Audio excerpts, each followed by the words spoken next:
네, 오늘 코스피, 코스닥 급락세가 심상치가 않습니다. 어제에 이어 코스피도 서킷 브레이커가 발동됐다는 속보가 들어왔습니다. 올해 9번째입니다. 하이닉스 2분기 매출이 역대 최대치를 경신했지만 코스피 하락을 막진 못했고 또 정부는 부동산 세제 개편안을 조만간 발표할 예정인데요.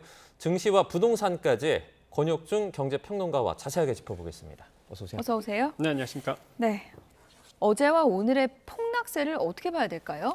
일단 시장은 비정상적으로 지금 흐르고 있다는 것이 예. 아마 중론일 것 같습니다. 사실 뭐 증권사 리포트 같은 경우에는 최저점이다라고 계속적으로 뭐 공포감을 갖지 말라라고 얘기하고 있지만 시장은 그와 반대로 지금 공포감이 휩싸인 상태고요.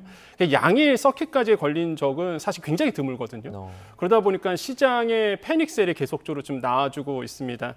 뭐 서킷은 아시겠지만 서킷 브레이커 같은 경우는 현물 시장에서 8% 넘게 빠져야 돼요. 이게 이제는 그렇게 되면 한 20분 동안 이제 거래가 중지가 됩니다. 그래서 이런 사이드카 넘어서 서킷까지도 지금 걸린 상태이고요. 그러다 보니까 1단계 서킷이 걸렸고요. 뭐 15% 빠지면은 2단계 서킷이고요. 만약에 네. 20%까지 빠지면은 3단계 서킷. 그러니까 그날 장은 종료가 됩니다. 그러니까 일단 지금 1단계가 지금 서킷 브레이커가 걸린 상태라고 보시면 되겠고. 그러니까 지금 뭐 코스닥이라든지 코스피 시장이 뭐 8% 넘게 급락을 했어요. 그래서 시장에서는 뭐 정말로 이게 정상적인 장은 아니다라고 이제 보고 있고 예. 개인들이 지금 패닉셀에 굉장한 충격으로 좀 휩싸이고 있다 이렇게 보기 때문에 지금 정부가 이거는 그냥 관망해서는 안 된다. 이거는 좀 어느 정도에 대한 그 대비책을 지금 어느 정도 구두상이라도 지금 내놔야지 이대로 가다간 계속적으로 심리가 무너지기 때문에 서킷 브레이커가 또 내일 안 걸릴 이유는 없거든요. 또 이렇게 가다가는 그렇기 때문에 어느 정도 구두상으로 어떤 조언이 있어야 된다고 좀 생각해 봅니다. 이렇게 지금 주식 현물 들고 있는 분들이 가장 궁금해할 것 같은데 왜 이렇게 떨어지는 건가요? 근데 이유가 좀 몇 가지가 있습니다. 첫 번째로 고점론은 누누이 있었거든요. 그래서 지금의 우리나라의 시장을 이끄는 게 반도체라는 건 다 아실 거예요. 시총의 50%가 넘어갑니다. SK하이닉스와 삼성전자가. 근데 이 반도체주에 대한 고점론이 계속적으로 있었거든요. 이걸 시장을 계속 흔들기 시작했고 두 번째로 본다 그러면 이익 전망에 대한 불안감이 있습니다. 그러니까 증권사에서 이런 얘기를 합니다.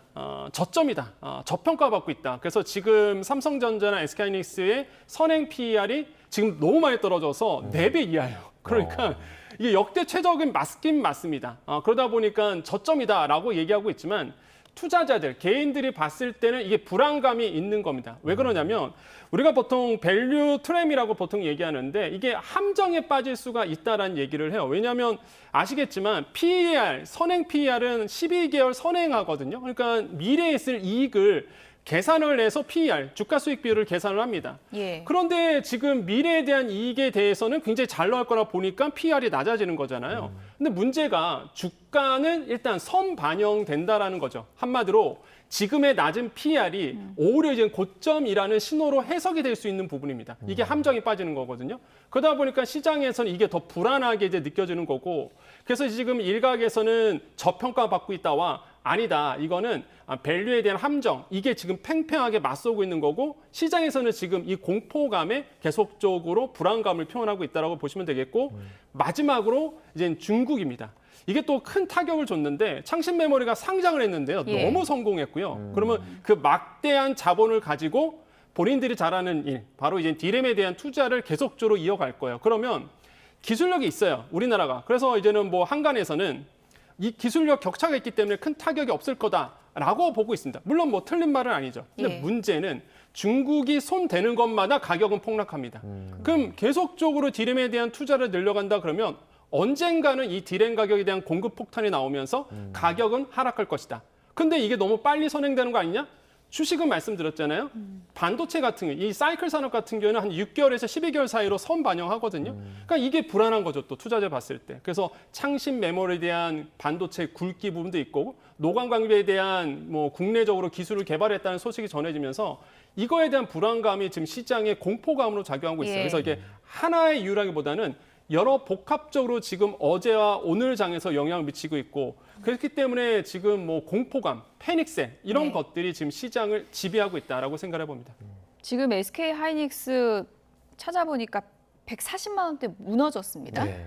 실적이 그렇게 좋은데도 이렇게 계속 하락세가 나타나고 있는데 그건 어떻게 보십니까? 일단 지금 오늘 장에서는요. 예. 사실 뭐 장 시작했을 때는 상승 출발했어요. 우리 장은. 네. 근데 이제 언제부터 빠지기 시작했느냐? 이 컨퍼런스 콜 이후부터 이제 빠지기 시작합니다. 그때 이제는 컨퍼런스 콜에서 이게 명확한 주주에 대한 이제 배당이라든지 네. 주주에 대한 어떤 환원 정책에 대한 얘기가 없었어요. 그러다 보니까 시장에서는 이거 뭐야? 이거에 대해서 뭔가 비전 제시하는 것도 없고 주주 환원 얘기도 없고 그러다 보니까 그때부터 이제 급락하기 시작했거든요. 그래서 지금 그러다 보니까 뭐 8% 넘게 10% 넘게 SK하이닉스 주가가 빠지고 있다라고 보시면 되겠고 그래서 이제는 주주 환원에 대해서 원론적인 얘기라고 끝냈다라는 것 이게 이제 실망감을 줬고 또 한 가지가 설비 투자에 대해서 뭐 40조 원 이상으로 투자하겠다. 그렇고 끝나버렸습니다. 이 구체적으로 어떤 정량적인 어떤 목표를 제시하지 못했거든요. 그러다 보니까 시장에서는 이제는 당연히 이제 실망할 수밖에 없는 거고 무엇보다 시장에서 예상했던 영업이익 63조 원이었는데 뜯어보니까 발표한 거 보니까 60조 원이었거든요. 영업이익이. 그러니까 시장의 전망치보다 또 낮게 나오고 그러다 보니까 이제 시장에서는 SK하이닉스에 대한 당분간은 이 셀 한마디로 이제 매도 포인트가 더 많아질 수 있다라는 생각이 들다 보니까 지금 뭐 패닉셀이 지금 일어나고 있다고 생각을 해봅니다. 장이 이렇게 좋지 않을 때는 사실 뭐 그냥 현물 가진 분들도 걱정이 크겠지만 레버리지 하는 분들이 있잖아요. 단일 말고 한 2배 이상 하는 그런 레버리지 갖고 있는 분들은 뭐 최근에 뭐 청산도 많이 당하셨다고요? 맞습니다. 이게 최근에 CT 쪽에서 이제 보고서 하나를 냈는데요. 여기서 보니까 국내 개인 투자자들의 이제 레버리지 ETF 투자의 손실을 발표했습니다. 이거는 단일 종목 레버리지뿐만 아니라 전체 레버리지 ETF거든요. 봤을 때에 56조 원이 손실됐을 거다. 이렇게 이제는 판단을 하고 있어요. 추산을 하고 있습니다. 그 정도로 개인 투자자분들의 손실이 엄청나다라고 보시면 되겠고 지금 변동폭이 가장 컸던 SK하이닉스에 대한 레버리지 주가 추이가 나오고 있는데 네. 쭉 보시면 아시겠지만 지금 8,320원 정도가 됩니다. 이게 사실상 시작했을 때가 2만 원대였는데 네. 이게 4만가 가다가 8,000원까지 떨어지니 당연히 레버리지 투자하신 분들은 손실이 급감할 수밖에 없고 무엇보다 항상 강조드리지만 이 음해복리 효과가 너무 세요. 왜냐하면 2배 추종이다 보니까 당연히 이제 크게 나올 수밖에 없고요. 지금 우리가 자료를 보고 있는 건 신용융자 반대 매매 체결 금액인데요. 이게 6월 들어와서 3,900억 원입니다. 한마디로 신용융자 쓰신 분들 이제 반대 매매 계속적으로 이제 청산당하신 분들이 많아지고 있다라는 거예요. 이거를 조금 더 넓혀서 가볼게요. 이게 5월 27일부터 7월 24일까지 41일간의 강제 청산 당하는 규모가 1조 한 8천억 원 정도로 지금 추산이 되고 있습니다. 근데 이게 전 41 거래일대로 본다 그러면 2배가 많아진 거예요. 그러니까 5월 27일이 뭡니까? 레버리지 ETF 상장한 날이거든요. 그러니까 상장하고 나서의 우리나라의 주가의 변동성이 커지게 되고 청산, 반대 매매 당하신 분들이 폭증하고 있다는 거죠. 그렇기 때문에 지금 상황에서 지금 뭐 레버리지를 내가 투자하겠다 그렇게 되면 큰일 난다는 거죠. 왜? 음해복리 효과. 한마디로 계속적으로 주가가 변동성이 심해지면은요 똑같은 비율로 이익이 나고 똑같은 비율로 떨어져도 나는 마이너스입니다. 그래서 이 음해복리 효과를 정말 주의하셔야 되고 레버리지는 당분간 조금 주의하시는 게 좋지 않을까. 신용은 쓰지 말자 좀 말씀을 드리겠습니다. 네. 어제 오늘 주변에 한숨 소리가 많이 들려가지고. 그럼요. 네. 지금 시장은 이런 얘기합니다. 강제 장기 투자하게 생겼다. 예. 나는 좀 단타로 들어가려고 했는데 네. 어쩌서 너무 갑자기 빠지다 보니까 다 묶여 있다. 네, 다 묶여 있다 보니까 나는 장기 투자 성향이 아닌데 장기 투자하게 생겼다라는 예. 목소리가 지금 너무 많이 나오죠. 네. 또 이제 많은 분들이 우려하는 세금 얘기도 좀 해봐야 네. 될 것 같습니다. 부동산 이제 보유세 문제예요. 보유세 이제 강화된다는 정부의 기조는 이제 발표가 된 거고요. 어떻게 분류가 돼서 어느 정도 높아지는지 설명을 좀 해주시죠. 네, 지금 이제 세제 개편안이 예. 시장에서 가장 큰 또 관심을 받고 있습니다. 그래서 예. 크게 한 3가지로 좀 나눠볼 수 있겠는데요. 일단 1주택자 공제액이 있습니다. 종부세 같은 경우가 현행은 12억이 넘어가야지만 사실상 이제는 종부세를 내게 되는데 근데 개편안은요. 일단 12억보다 상향시켜 주는 것으로 지금 검토가 되고 있다고 알려져 있거든요. 한마디로 1주택자에 대한 공제액은 늘려주겠다라는 네. 게 이제 기조고요. 그러면 세제 개편안에 봤을 때 그럼 뭐가 또 달라지느냐? 주택수 차등이라는 거예요. 지금은요, 종부세 낼 때요, 이게 다주택자 중과 방식입니다. 주택수가 많아지면 2주택자는 9억 원으로 낮아져요. 그러면 이 강남 한 채보다 그냥 지방에 두 채 있는 분들은 오히려 더 손해가 되는 겁니다.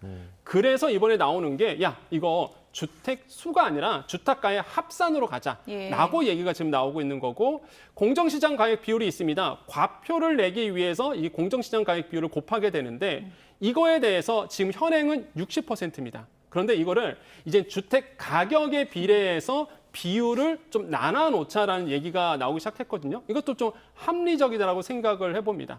그렇기 때문에 1주택자는 좀 혜택을 주고 다주택자 아니면은 비거주 하시는 분들에게는 약간의 세제가 더 강화되는 부분으로 지금 흘러갈 수가 있다. 그래서 아마 발표는 하겠지만은 지금의 이제는 알려진 바에 의하면 이렇게 아마 세제 개편에 흐르지 않을까 시장에서는 예상을 하고 있습니다. 예. 정부가 지금 똘똘한 한 채 겨냥해서 보유세, 양도세도 조정하려고 하는 그런 모습을 보이고 있는데 초고가 기준이 그러니까 시가 기준으로 네. 30억 원이 될 거다라는 전망이 지금 나오고 있습니다. 강남 3구나 한강벨트에 있는 그 집들이 아마 그 타깃이 될 것 같아요. 네, 맞습니다. 지금 이제 시가 30억 원, 이거 시가입니다. 네. 그래서 시가 30억 원 초과 아파트 가구 수가 지금 나오고 있는데 보시면 아시겠지만 이제는 초고가를 어떻게 이거를 구분해야 되느냐라고 봤을 때 지금 얘기가 그래서 나오고 있는 거예요. 그러면 이게 어느 정도의 분포가 있느냐? 대부분 보시면 강남권에 다 몰려 있습니다. 그래서 예. 한강벨트와 강남권이고요. 양천은 목동이겠고요. 영등포도 지금 계속적으로 개발하고 있는 노량진 쪽도 될 수 있고요. 용산, 뭐 성동, 뭐 서초, 강남, 송파 이쪽에 지금 다 몰려 있거든요. 그러면 여기에 사실 분들 같은 경우에는 종부세라든지 보유세가 아마 더 크게 나올 수밖에 없다라고 이제는 시장에서는 전망을 하고 있는 상태입니다. 저렇게 이제 숫자로 이제 가구 수가 나오고 있는데 전체 그 지역의 가구의 이제 몇 퍼센트 정도 되는 거예요? 사실 이제 강남권 같은 경우는 대부분이 사실상 포함된다라고 보셔야 대부분이 돼요. 왜 그러냐면 예. 지금의 이제 강남권 같은 경우는 시가 30억 원 같은 경우는 공시가로 따져보면은 사실상 더 낮거든요. 예. 그러다 보니까 지금 제가 봤을 때는 강남권이나 강남 3구 같은 경우에는 예. 웬만해서는 다 포함이 될 가능성이 굉장히 큽니다. 그래서 시장에서는 이렇게 이제 예상을 하고 있는 부분이에요. 그래서 지금 아마 지금 반포 쪽이라든지 아니면은 이제 강남 쪽에 사시는 분들은 이번에 이제 보유세가 지금 나왔거든요. 네. 보유세 보고 깜짝 놀라셨을 거예요. 예. 근데 12월 달에 종부세 또 나옵니다. 그러면 이제 종부세에 해당하신 분들은 또 이제 깜짝 놀라게 되고 세제 개편안이 만약에 이대로 강화가 돼서 통과되면 내년 보유세와 내년 종부세가 이제 가장 큰 문제가 되는 거죠. 그래서 지금 일각에서는 반포 같은 경우가 뭐 1,800만 원까지 지금 이번에 재산세가 나온 걸로 알려져 있거든요. 웬만한 그냥 중형평수 예. 같은 경우가 그러다 보니까 아마 세제 개편안이 더 개편이 되고 중과가 되면 이거보다 내년에는 더 많이 나올 수 있다. 그래서 똘똘한 한 채에 대한 타겟을 잡아서 지금 세제 개편안이 이뤄지고 있다는 게 지금 목격이 되고 있습니다. 네. 헉소리 나는 네. 세금일 것 같긴 한데 여론이 또 어떻게 형성될지 보겠습니다. 지금까지 권혁중 경제평론가였습니다. 고맙습니다. 네, 감사합니다. 고맙습니다.